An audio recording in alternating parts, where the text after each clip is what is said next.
Hello मित्रों, पता नहीं क्यों आजकल भी लोगों को लगता है कि लो डिवाइस में भी हेडशॉट लग सकता है, बस उनको आता नहीं है और वो आज भी यही सर्च कर रहे हैं कि How to connect headshot like Ristar and Mediator in 0 GB RAM device just like calculator। क्या तुम्हें सच में ये लगता है कि वाइट 444 और बैज 99 ये सब प्लेयर फोन प्लेयर होंगे? नहीं, असली फोन में अच्छा खेलने वाले तो ई स्पोर्ट खेल रहे हैं मित्र, और उनका तो इस प्रकार पागलों जैसा हेडशॉट नहीं लगता। वो तो इंटरनेशनल लॉबी में भी M590 से बॉडी शॉट मार रहे हैं। पर हाँ, थोड़ा तो SMG गन से हेडशॉट लगना ही चाहिए, और अगर इतना भी नहीं लगता तो तुम इस मेटा में बिल्कुल सर्वाइव ही नहीं कर पाओगे। और मेरा एक और सवाल है, क्या फायर बटन को एकदम पागलों जैसे नचा के ड्रैग करने से हेडशॉट लग जाता है? जैसे कि ये यूट्यूबर बताते हैं कि एकदम फायर बटन को ऊपर करके नीचे बना के बाबा बिल्कुल 2 बना दो, एकदम नचा दो उसको, तुम्हारा हेडशॉट लग जाएगा। तो यहीं पर बाबा रणछोड़ दास जी कहते हैं कि क्या जंप करके, क्या फायर बटन घुमा के, क्या ही हेडशॉट मारता है, किंतु नूब से भी बॉडी वाले कस्टम में 7-0 से हारता है। पर ब्रो सच बोलूं तो इस समय हेडशॉट का मेटा ही चल रहा है, पर बात तो ये भी है कि फोन वाले प्लेयर्स का इतना इजी हेडशॉट लगेगा भी नहीं।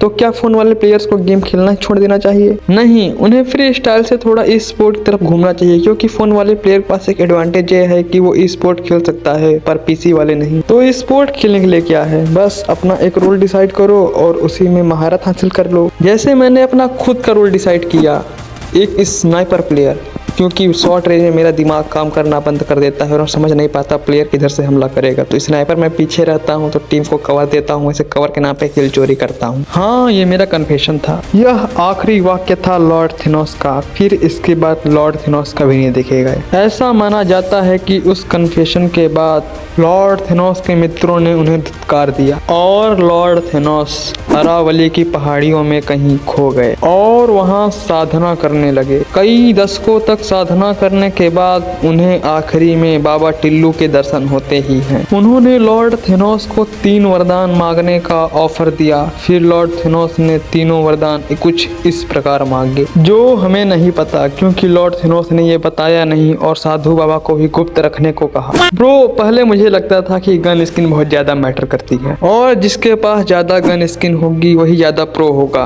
किंतु अब मेरी यह सोच बदल गई है। अब तो मैं गन स्किन को ही सब कुछ मानता हूँ। बिना गन स्किन के गेम ही नहीं चलेगा। ऊपर से गेम वालों ने 15 दिन के लिए MP40 भी दे दी थी, जिसकी मैंने ताकत देखी और मैं समझ गया कि गन स्किन होना बहुत ज्यादा ही जरूरी है। पर मैं अपने आप को यह दिलासा देता हूँ कि इंटरनेशनल लॉबी में भी गन स्किन नहीं चलती और मैं टूर्नामेंट खेल सकता हूँ। खुशी तो इस बात की है कि मेरे पास AWM की गोल्डन बटन है और VSK94 का और आया में रीजन भी लगा है, तो मैं अपने आप को एक अच्छा स्नाइपर कह सकता हूँ। देखो, मैंने VSK94 का रीजन लगाने के लिए काफ़ी ज़्यादा मेहनत की है। सबसे पहले मैंने एक ऐसे फालतू जगह ढूंढी जहाँ पर VSK94 कोई चलाता ही ना, जो मुझे औरैया नामक कोई फालतू जगह मिल गई जहाँ पर सिर्फ 40 लोगों के पास ही रीजन ही है, जहाँ पे 1000 पाक के तुम भी आ सकते हो। अब आओ तुम लोग को बताता हूँ कि किसी भी गन का गोल्डन बटन कैसे जल्दी से जल्दी निकाला जाए। सबसे पहले तुमको ये कैरेक्टर स्किल लगा देनी है जो अंधा हीलिंग देगी तुमको, और फिर तुमको नॉर्मल BR मैच लगा देना है, जहाँ पे तुम्हें बरमुडा मैप छोड़ के कोई और मैप सिलेक्ट करना है। फिर उसके बाद तुमको सोलो वर्सेस स्क्वाड मैच चालू कर देना है। ऐसा करने से गेम में 50 में से 49 प्लेयर बोट ही आएंगे और एक प्लेयर तुम खुद होगे।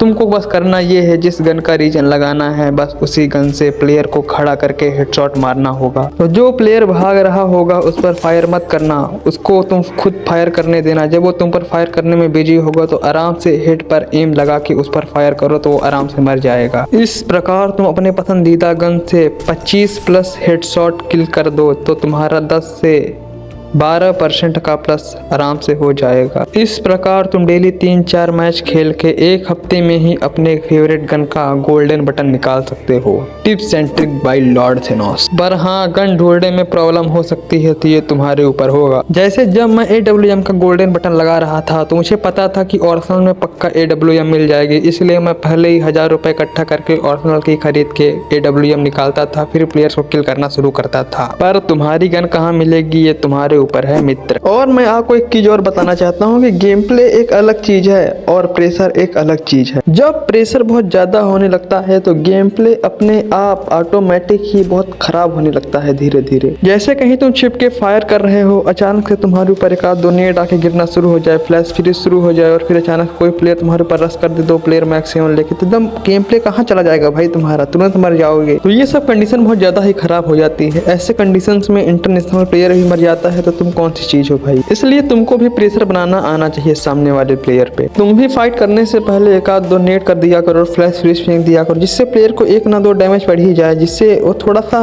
डर जाता है प्लेयर। सच बताऊं तो मैं खुद ये सब नहीं करता, मैं तुम लोग को बता रहा हूँ। मैं सामने वाले प्लेयर के पास जाके अंधा रस करके मर जाता हूँ। मैं ऊपर से मैं रस भी नहीं कर पाता अच्छे से, मैं जाके मर जाता हूँ वहाँ पे। सोचो कोई प्लेयर तुम्हारे ऊपर मैक्स 7 लेकर आए और खुद ही मर जाए तुम्हारे हाथ से, फिर भले तुम्हारे पास बीजन हो, तो कैसा ही बेकार लगता है भाई। मेरे साथ तो हमेशा ऐसे होता है भाई, मैक्स 7 लेने के बाद भी बीजन वाले प्लेयर को नहीं मार पा रहा जो तुरंत उतरा है अभी। चलो ये मैं तुमको बता दिया, पर और किसी को मत बताना भाई कि मैं इतना बेकार खेलता हूँ, लोग मुझे अनसब्सक्राइब करना ना शुरू कर दें भाई। मैं लास्ट में जाते जाते बस यही बोलना चाहूँगा कि भाई टोपी पहन के रखा करो भाई, बहुत ठंडी लगती है। और ऐसा ही बकवास कंटेंट पाने के लिए सब्सक्राइब करो मेरे चैनल को।